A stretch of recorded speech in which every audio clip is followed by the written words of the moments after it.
The next sequel we're going to look at is a follow-up to a really good Mastertronic game, one of the better early releases.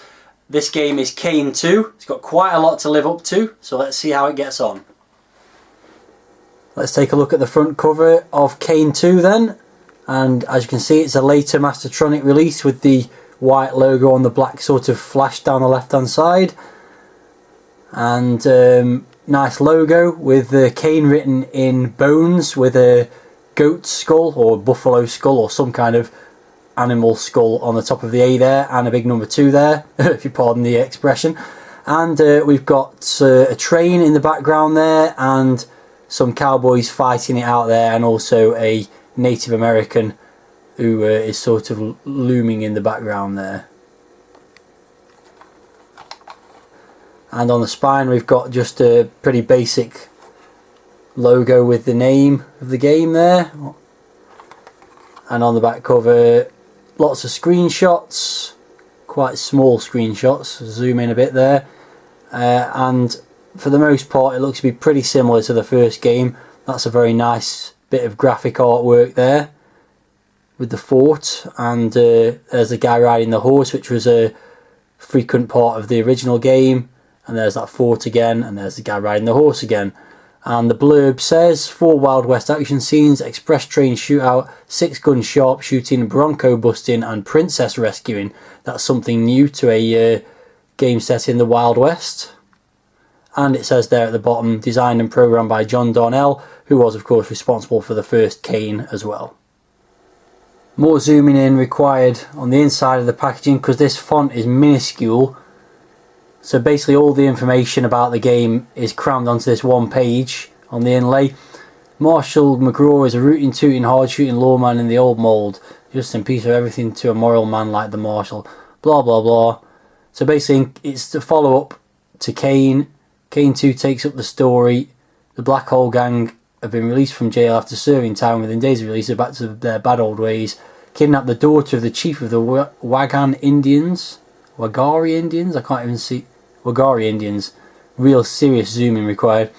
Once again, Indian war is on the horizon and only one man can stop them.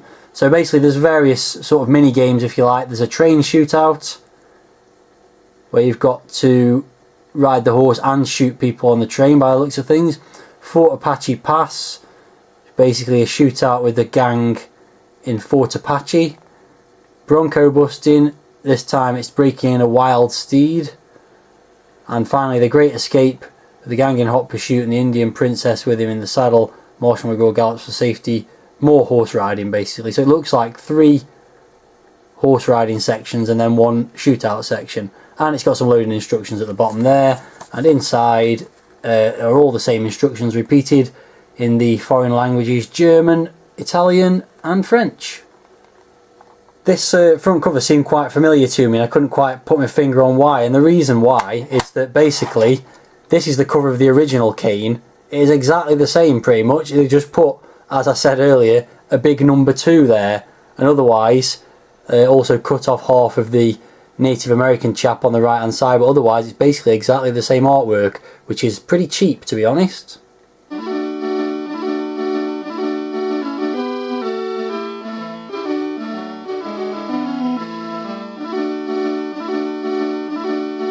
So here we have the title screen. As you can see, it says Kane 2 by John Darnell. Got a few options there and a bit of information being displayed at the bottom of the screen there. Obviously it's a Mastertronic presentation. Graphics by John Darnell and Jay McGuigan. That's pretty much it really. There's a high score table, which you've got to do pretty well to get on, I think. So there's the high scores at the moment. You'll notice mine aren't on there. And you can practice the different stages by pressing F1, but I'm just going to get straight on with the game. It's very similar to the first game in that there's basically a series of stages. You have to complete one stage to progress to the next, much like most video games to be fair. And to do so, to progress from one stage to another, you have to complete certain tasks and earn peace tokens which allow you to progress to the later stages. So we'll get on with the first level, which is basically you've got to gun down some robbers who are trying to shoot at you from this train. So you're riding alongside on your horse. You've also got the problem of rocks on the floor that you have to jump over periodically, like that one. You do that by pushing down and pressing fire, or actually the other way around. You can control the crosshairs going up and down there, as you can see. So the idea is to ride up alongside. Oh, that's not the idea. Don't fall over the rocks. You get about 4 attempts before the stage ends. As long as you've shot at least one guy, you get to move to the next stage. So I need to try and find a guy. So you're basically multitasking, trying not to fall over the rocks and also shoot any robbers. Right, there's a robber about to pop out of this window here. Got him. So that at least secures me passage to the next stage, but each of those peace tokens is a life on the next stage. So I want as many as I can get. You can see there's a guy peeping out from the carriage there. In fact, there's 2 of them. So what you can do is line the sights up right and then get alongside him, shoot him, and then I'll try the same again with the other guy. Just avoid that rock.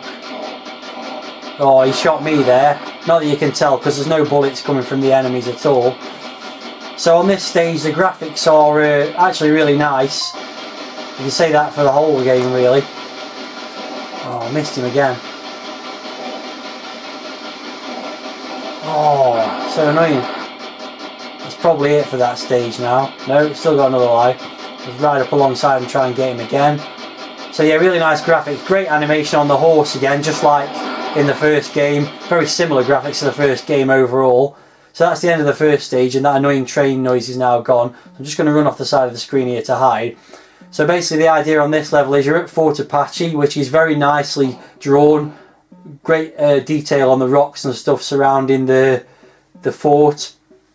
And it's much like the sort of static screens in the first game, in that you've got to shoot the little white baddies that appear out behind various things like rocks and the windows of the fort and so on.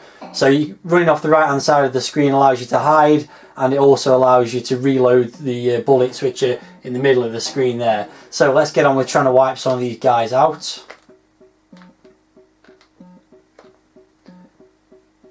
So you've got the sort of Indian drums beating in the background.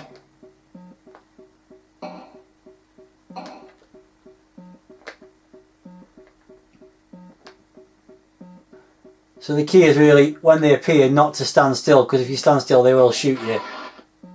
Got one of them. That was the guy in the door if you didn't spot him. So it's sort of a combination between I Spy and target shooting, because it's actually quite difficult to spot some of these guys. Got him there. Where are the next ones going to appear? 2 at the top there.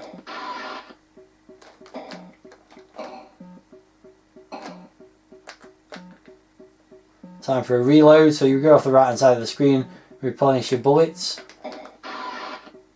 So another one got. This level's not too tricky once you get to grips with the fact that you need to keep moving when they appear on the screen, otherwise you get shot. Of course you've got to stop to shoot at them, which makes it a little bit tricky.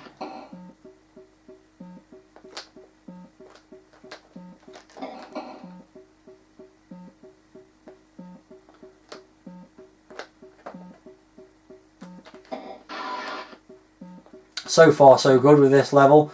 And the next level then is breaking in a horse, which is very, very hard indeed. I don't really quite work the strategy of it out. Of course I've not got to that level yet, so I shouldn't be presumptuous, but it's going pretty well for the moment.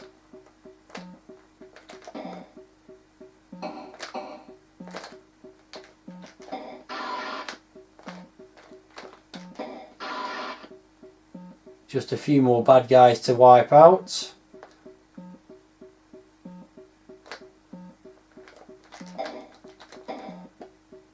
Missed him twice.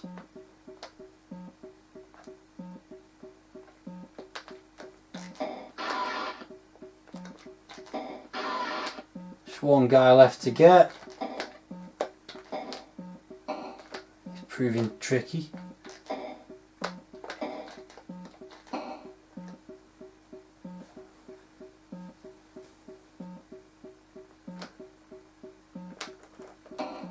Oh, he's gone. Come on, one more. Got you. There you go, so they raised the white flag. and surrender, which means you've got back the Indian princess. The doors have opened and the score's going up massively, and you get on to the next level, which, as I said, is you basically got to try and time your movements the same as the horse. So you need some kind of sixth sense. When you jump, you have to press fire and try and time your fire button pressing and releasing to the horse. And you got this time before you get a peace token and mistake count. There doesn't seem to be much corresponding between the two of them. But it seems to be going okay for the time being. It seems a bit superfluous, this level, really. So that was it, that was the end of that level. So I've now got the Indian princess on the back of the horse, got a couple of peace tokens, and basically you just got to race to the end of the game as quickly as you can without falling off the horse. Always tricky. So you got to race at full tilt and try not to hit the rocks, which obviously I'm not doing a very good job of. And that's it, basically I failed. So I got 6,046 points. You can practice, as I mentioned. So for example, if I want to practice the last stage, I can just try and practice the escape scene.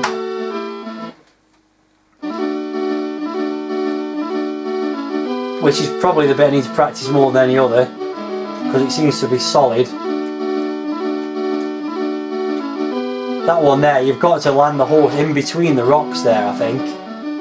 And you only get one chance on the practice, which doesn't make it very enjoyable. Let's give it another go.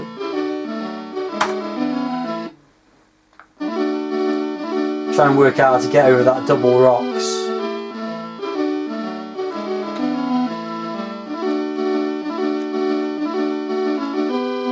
No, I don't know, maybe you can get over them all in one jump. I'm dubious. One more try.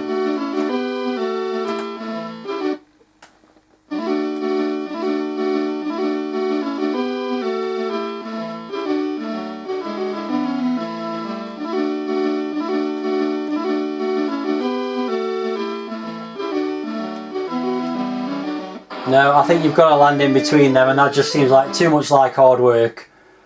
So I think you get the idea anyway. Kane 2, very similar to the first Kane, just slight variations in the mini games themselves.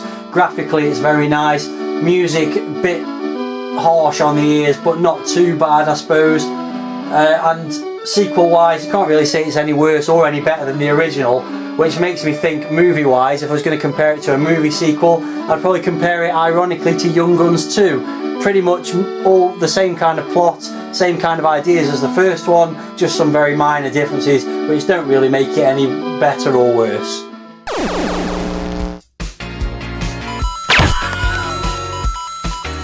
If you only knew the power of the dark side. 2, 1, 0.